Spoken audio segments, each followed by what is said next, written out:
তোমরা যখন নামাজ পড়বা, নামাজের আগে যখন তোমরা ওযু করবা, ওযু করার পরে যদি একটা দোয়া তোমরা পড়তে পারো, আল্লাহ পাক রব্বুল আলামিন তোমাদের জন্য আল্লাহ পাক রব্বুল আলামিনের জান্নাতের 8টা দরওয়াজা আমার আল্লাহ ওপেন করে দিবেন।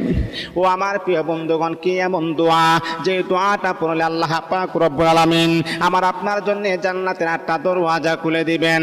এক নাম্বার হলো আল্লাহর হাবিব বিশ্বনবী বলে, যখন তুমি ওযু করবা, ওযু কমপ্লিট হওয়ার পরে এই আঙ্গুলটা এইরকম ভাবে উঁচা করে তুমি পড়বা, আশহাদু আল্লা ইলাহা ইল্লাল্লাহু ওয়াহদাহু লা শারীকা লাহু ওয়া আশহাদু আন্না মুহাম্মাদান আবদুহু ওয়া রাসূলুহু। এই দোয়াটা তুমি পড়বা। নবী বলেন এই দোয়াটা পড়লে আল্লাহ পাক রব্বুল আলামিন তোমার জন্য জান্নাতের 8টা দরওয়াজা আমার আল্লাহ ওপেন করে দিবে।